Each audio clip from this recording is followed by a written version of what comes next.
Good afternoon, everyone.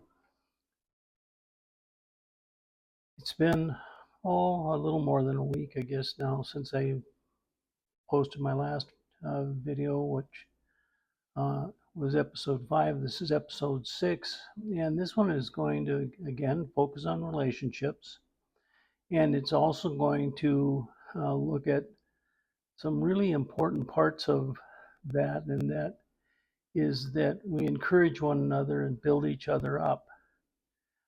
First Thessalonians chapter 5, verse 11. Therefore, encourage one another and build each other up, just as in fact you are doing. Have you ever had someone say exactly what you needed to hear at exactly the right moment? Well, I know I reflected on a young friend of mine by the name of Mel, and she was back from Arizona here a few weeks ago, and although she wasn't aware of it, she came over and gave me a big hug and said hello, and has done that a couple of times now, coming out to the golf course and visiting. And for me, those were exactly right moment types of things that happened. And I believe it happens to all of us. Maybe you were discouraged, maybe you were questioning yourself, maybe life had knuckled you down a little, and then someone said, "Keep on going. I believe in you. You can do this." Or perhaps they simply said, "I'm here." Sometimes just a few words can change the direction of a life. And sometimes, as Thessalonians 5:11 says, encourage one another and build each other up. Think about that. We are not simply called to avoid hurting one another. We are called to actively build one another up. And this is done in so many different ways. Throughout my life as a teacher, a coach, a mentor, um, parent, and friend, I have seen what encouragement can do. Uh, I'll give you a little example. Uh, I attended my nephew Jameson's wedding. Jameson and Jenna got married in Spicer, Minnesota this weekend. And I got to the hotel earlier than a lot of people, and so I went down to have a meal. And I could just kind of tell by as busy as that place was, that the waitress I was having probably wasn't having the very best day. So I said, "Hey, you're really doing a great job. You're working pretty hard out here." And she gave me a smile and she said, "Well, thank you. I appreciate that."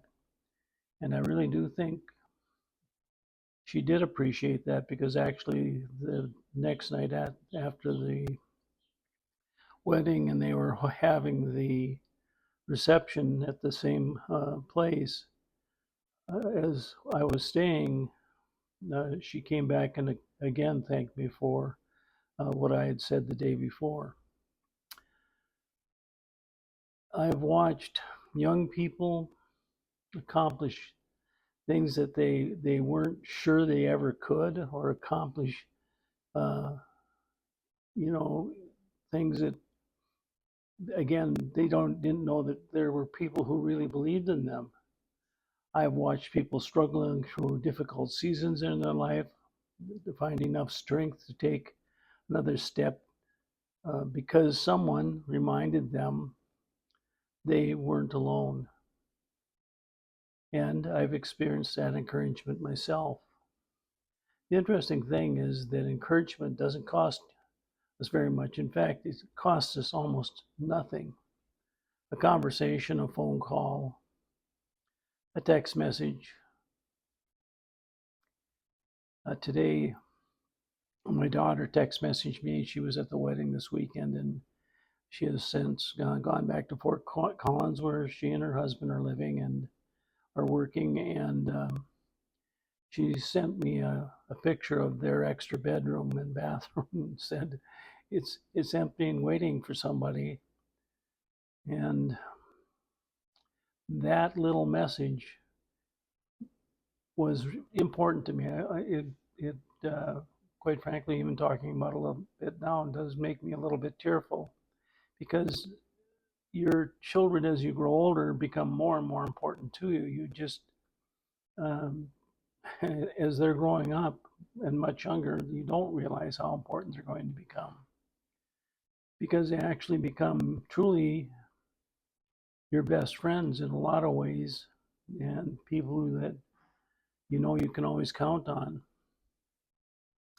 So a handwritten note, a text message again, a few minutes listening to someone, a sincere compliment, a prayer. Yet something that costs us only a few minutes may stay with another person for decades. And I certainly remember that in my own life experience. You may never know how much someone needed the encouragement you almost didn't give. There's an important distinction here. Encouragement isn't simply telling people what they want to hear. As a coach, I sometimes encourage an athlete by saying, "You're capable of more and giving more right now." I know I said that many times in the weight room. I said it on the wrestling mat and on the football field. As a teacher, oh, this was so absolutely true, particularly when I was working with special needs kids, because oftentimes they have such a very low self-esteem because of being picked on by other people, because they don't learn in the same way. But I reminded them and I challenged them to just keep on going. And you know what? Many of those kids have become very, very successful in their lives simply because they learned how to learn, and they keep using that in their life. And in some cases, some of them have come back and thanked me for my encouraging words that I gave them during some really tough times. Real encouragement doesn't ignore the truth. It combines truth with hope. And there is always hope. And uh, it simply says, "This is difficult, but I believe you can get through it. You made a mistake, and that mistake is not going to be the end of everything. You just have to recover from it." It's not, it's the story of playing the game of golf. When you hit the rough, it's not a matter of how you got in the rough that's important to remember. It's how you get out. And that's life. That is building yourself up just by that mindset, and by your partners literally saying that as you're maybe playing that game, or for that matter, from your teammates, both in business and in life, saying those same words in a different context. Uh, Sometimes it's a matter of noticing something that's important. Paul doesn't say encourage people when they deserve it. What he says, encourage one another. That makes encouragement part of how we live our faith. All of us carry words from our past. Some strengthened us, and unfortunately, some wounded us. Some did create some very deep scars. Maybe you still remember something a parent said, a teacher, a coach, a friend. Words can remain in someone's heart long after the conversation ends. That means we have a choice. We can use our words to diminish people, or we can use our very same words to help people become something special. Imagine what could happen if we intentionally became people who look for opportunities to build others up, not with false praise, but with genuine encouragement. I notice what you did. I appreciate you. You handled that very well. I'm proud of the way you're growing. Don't quit now. Just keep on going. You have great things ahead of you. Someone is is always going to be there to encourage you. Now, in order for them to encourage you, you have to consider encouraging them.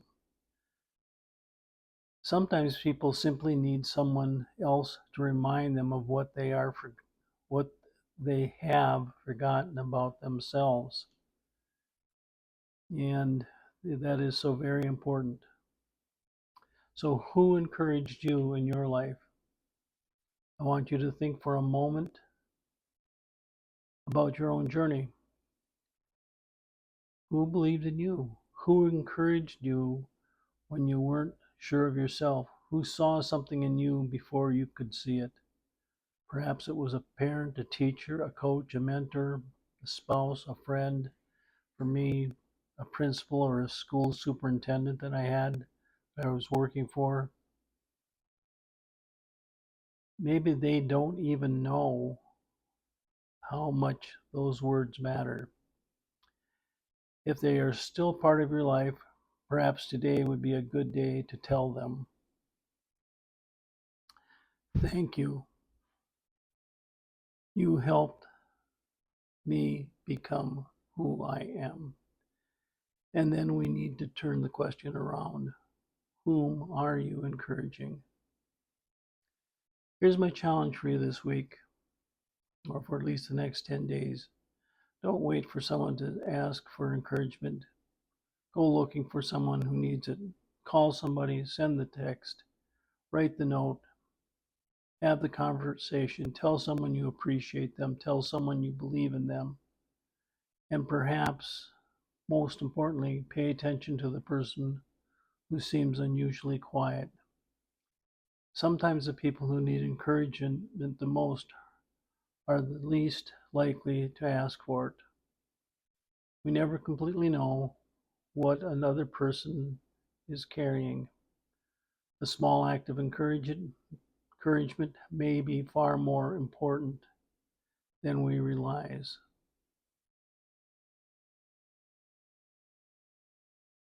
Throughout the Faith Journey series, we talked about friendship. We've talked about walking together. We've talked about sharpening one another. We've talked about sacrificial life and love. And now Scripture asks us to put those things into action, encourage one another, build each other up.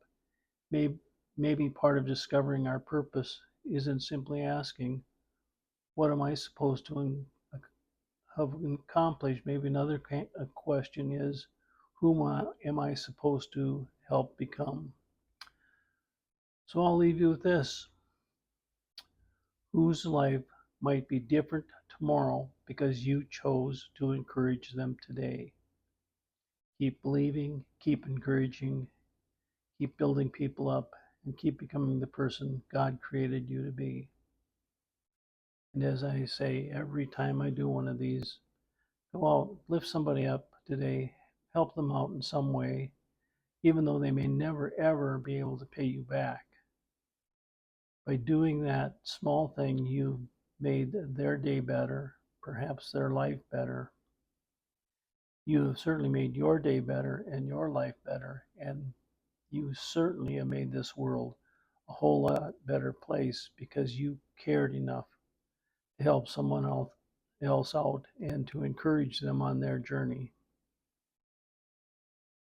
Have a good one, everyone. Have a great day.